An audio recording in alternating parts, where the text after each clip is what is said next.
Good morning, anglers. It's the morning of May 8th. Out here about 8:30 a.m.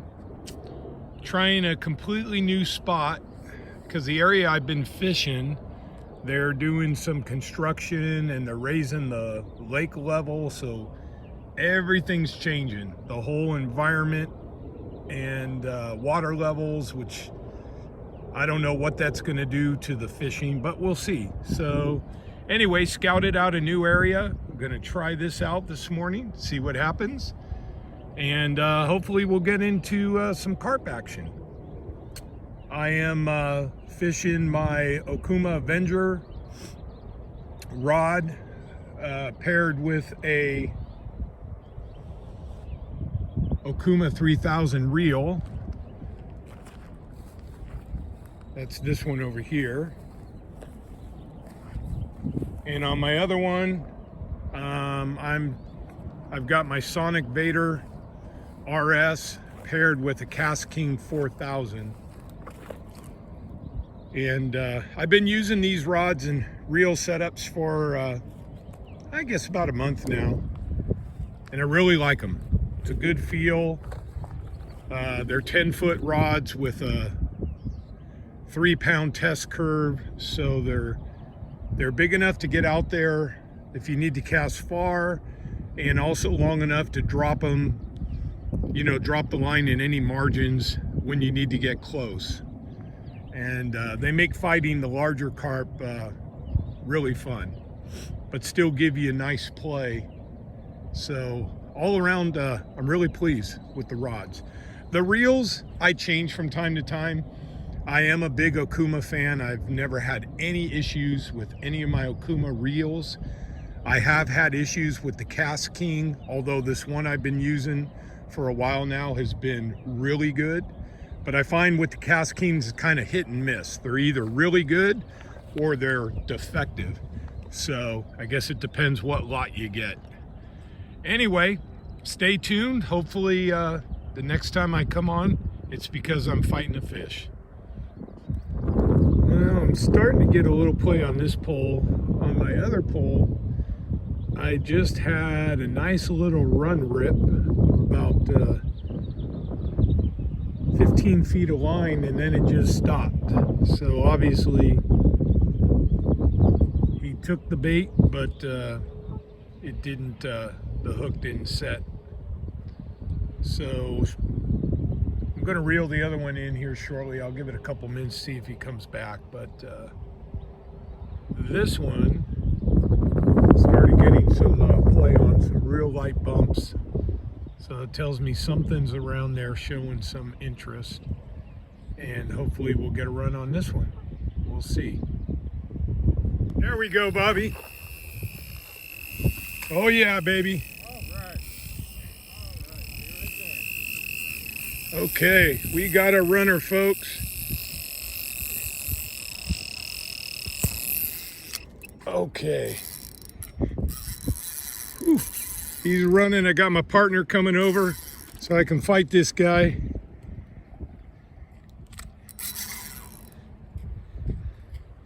All right, first one of the day.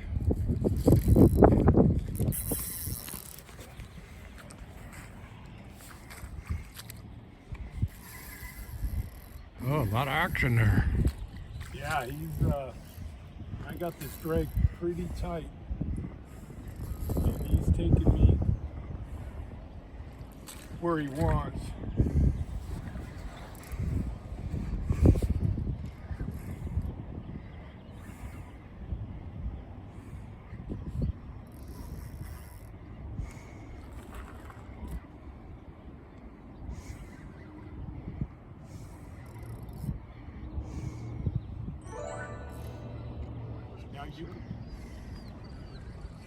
This guy is putting up a really good fight.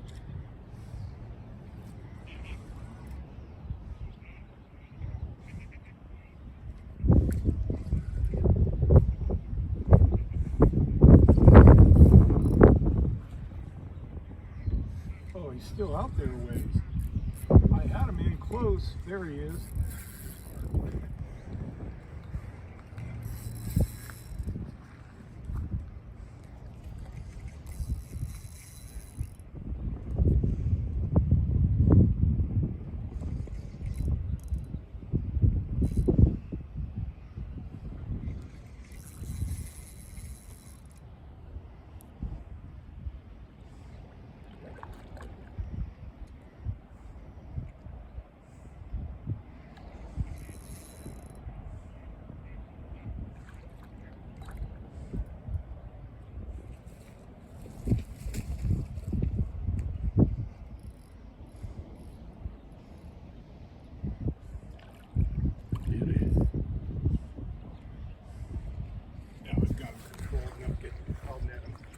Okay.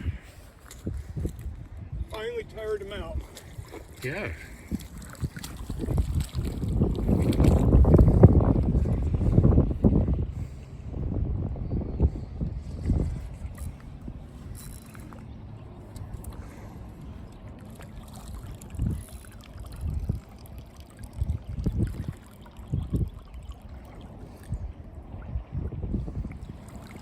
In the net. Beautiful. Oh yeah, he's good size. No wonder why he was putting up such a good fight. Yeah, man. Right. He's a nice fatty.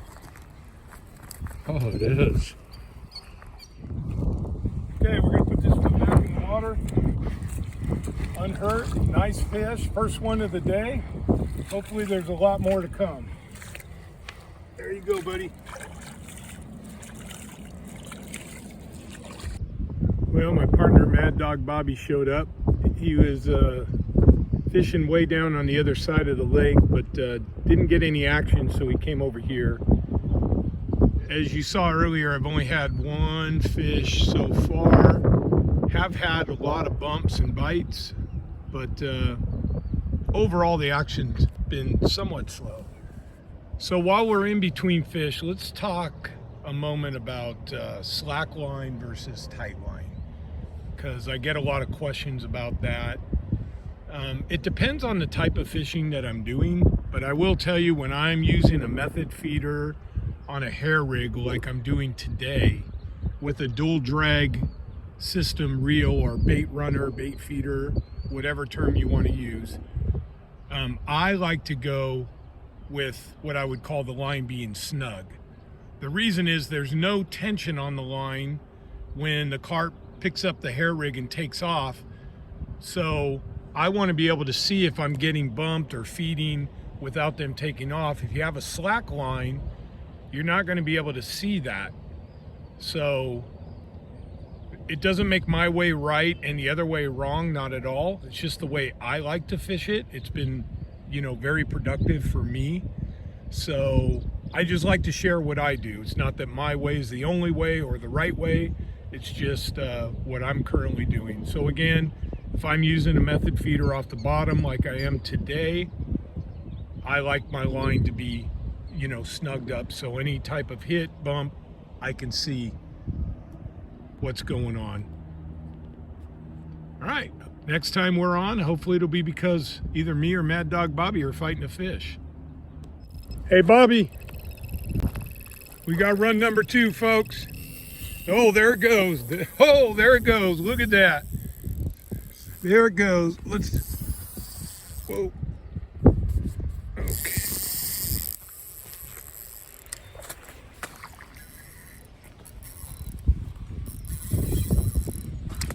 Ooh.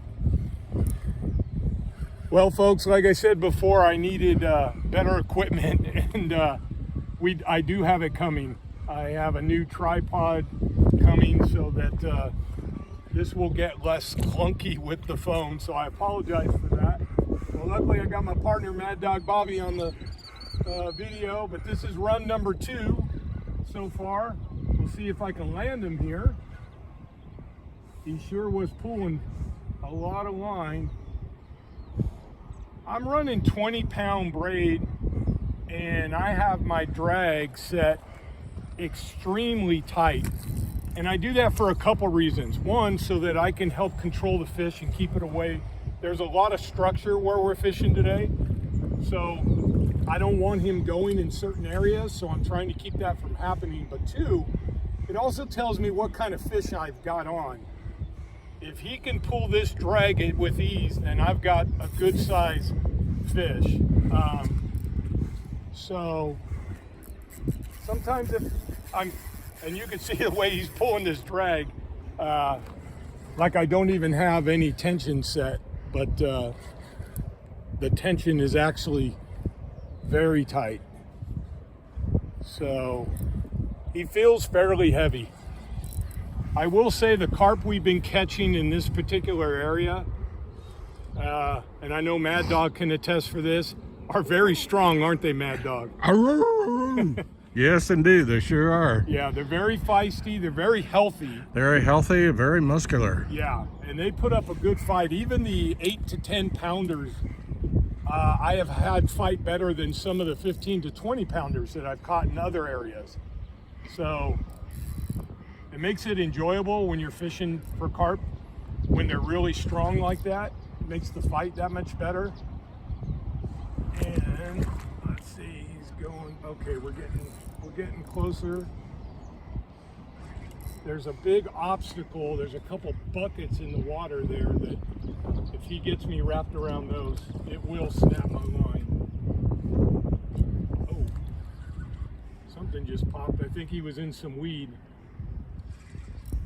Like I said, this particular area we're fishing, there's a lot of structure. There's a lot of underground trees.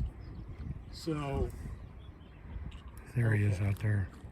I'm starting to see color. I'm going to move over here and try to get him away from my other line.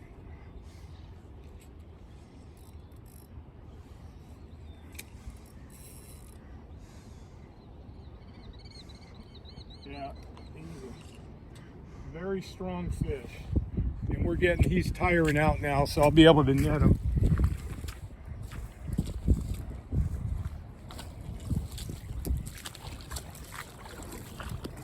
Yeah, it's a nice healthy carp.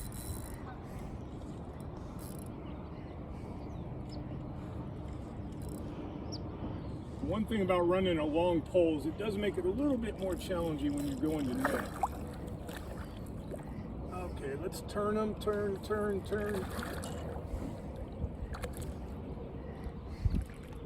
And he's in the net.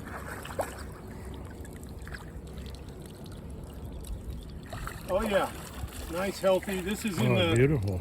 This is in the 10 to 12 pound range. Again, not huge, but extremely strong. And Mad Dog, if you can show where this is hooked. This is exactly what you want to see when you hook a carp. Should be in the bottom lip, just like that. That's what I call a perfect hook set.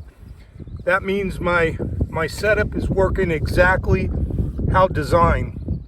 He picked up the hair and it turned exactly how it's supposed to.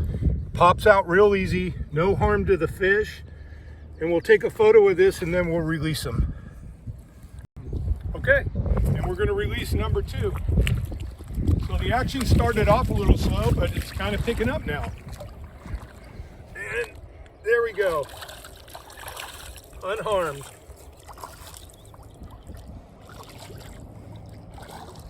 Perfect, Bobby. Yes, very good. And there we go, folks. Third fish of the day. This time it's Mad Dog Bobby on the hit. I heard his alarm go off, and he's got one on.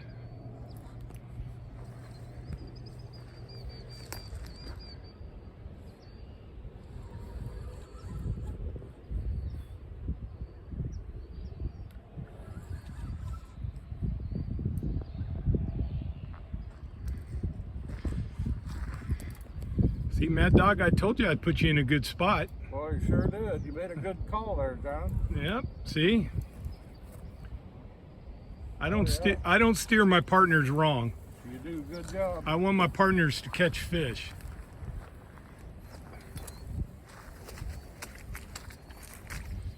Got to go through the Everglades to net this one. Hey, it's worth the effort. So this is Mad Dog's first fish of the day. He hasn't been out here though at this spot all that long. And again, it's a nice, as you can see, it's a nice weedy area. There is a lot of structure in here, which can make the fishing a little bit difficult as far as snags, but boy, it can also pay out really good because the carp love structure. They love to come into these weed areas. They'll come into real shallow area. And I see a lot of people fishing the deep parts of lakes for them. And it's not that you can't catch them out there, I'm sure you can, but it's far more productive in the margins, in the weeds. Also, the reason why you need to use heavy pound tests. I saw a kid out here the other day trying to carp fish with 10-pound mono, and he got snapped off like his line wasn't even there. So That color. beautiful. All right, Mad Dog's working him in. We see some color there. There he is. And there he goes.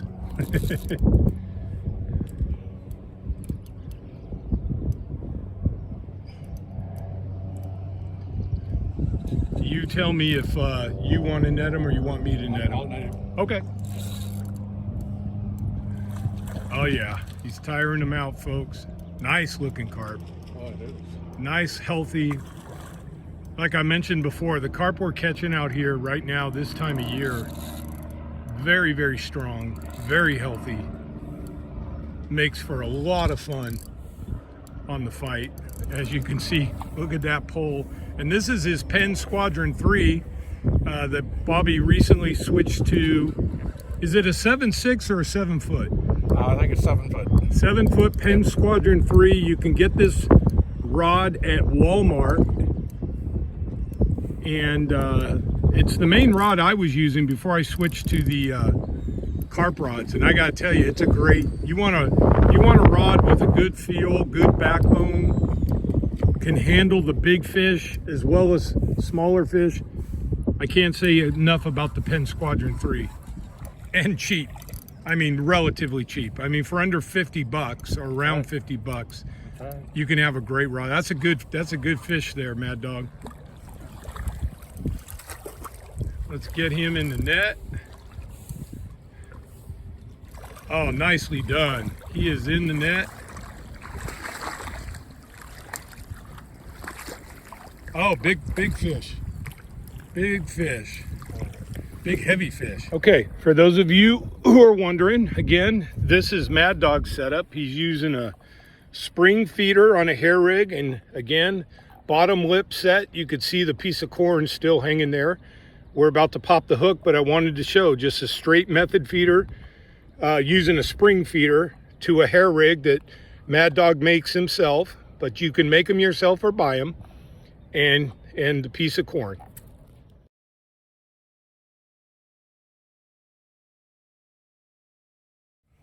All right, we're gonna put this big fatty back in the water to grow even fatter.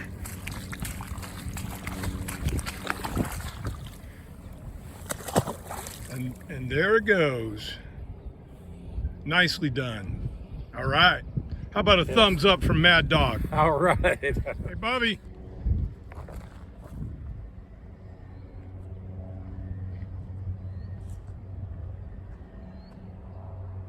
Uh-oh. We had a run going.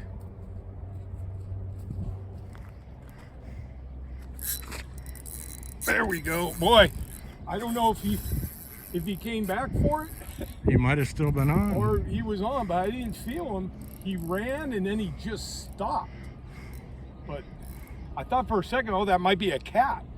But this feels like a carp. Okay, this is number 3 and 4 for the day. This is my third. Oh, he definitely taking me through some weeds.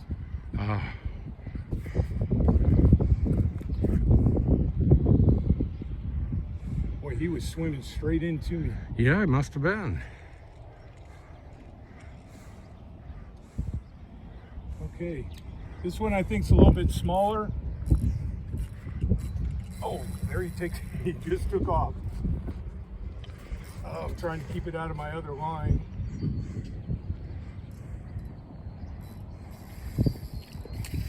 Oh, there he goes. Wow. He keeps wanting to go left and I need him to go right, or he is going to wrap me. And I cannot stop him. I thought he was smaller. I could be mistaken. Man, he is strong.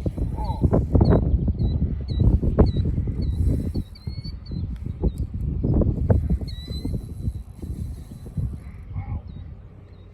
Okay, so much for me thinking he was smaller. Really? I guess he was just a late bloomer. He didn't want to fight at first. Yeah. Delayed action. Yeah, late action is right. And now he is just taking me wherever he wants to go. And I'm not going to go any tighter on this drag.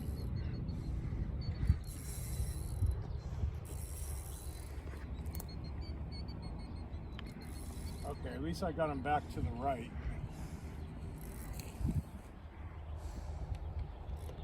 But this is what makes carping fun.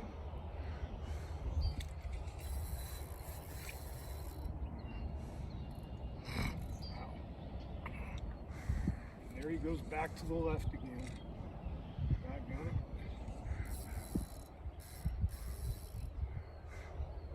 Well, if he does wrap my line, it's not the end of the world. I just would rather, if I can avoid it, try to stay out of these snags. If I can work over here.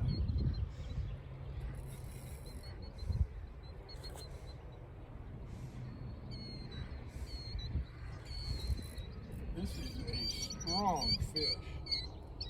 There he is.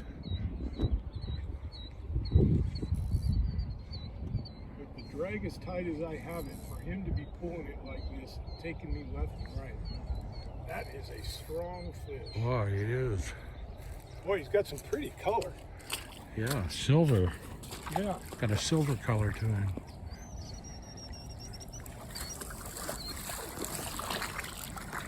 All right, let's get him in the net. See if he's ready to stop fighting me.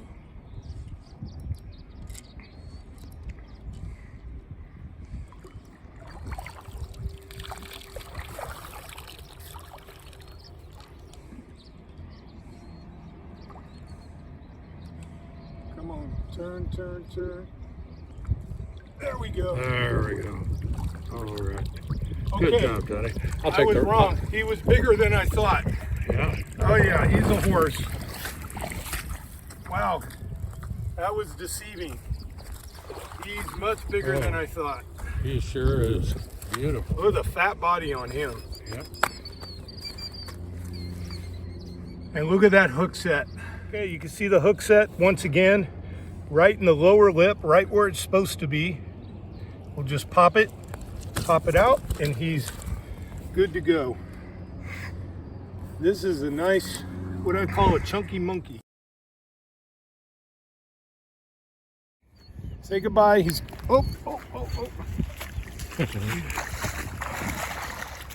We're gonna let him go. He wanted to smack me for playing around. I'm sorry. Go ahead. And there it goes.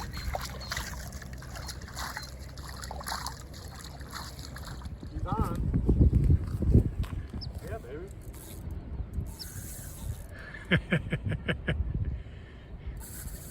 All right. We got a fighter here.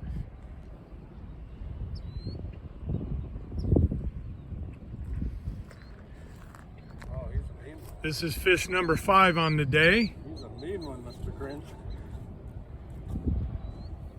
Bob and I were having a conversation, and all of a sudden we were interrupted by an alarm going off. Oh, that works good. I gotta say, these little cheap, He's gone. did he pop off? No? Nope. He might have been in some weeds. Anyway, I was about to say, these little cheap bite alarms that we bought are well worth the money. You can buy the expensive ones, but you know what? These little ones that hook up to the pole do the job, work just fine. 4 for $23. There you go. Yep.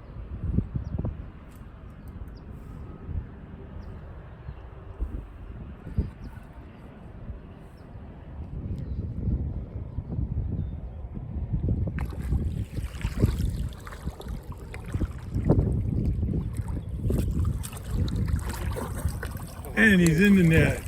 Beautiful. Actually, we can take care of him right here. Sure. Good job, Bobby. Thank So, you. Good job netting. oh, you can see. Oh, let me get this out of the way. Once again, Come over here. here's the setup. We got a cage method feeder to a hair rig and a perfect bottom lip setup, which will pop this right out.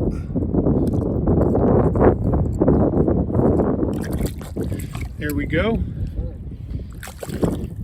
And we'll get him released here in a second. Okay. We're going to get him back in the water.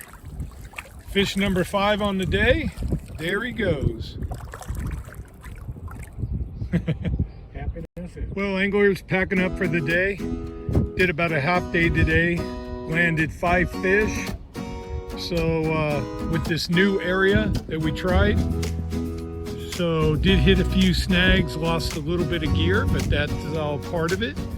But I gotta say, it was a good day. So until next time, tight lines, my friends.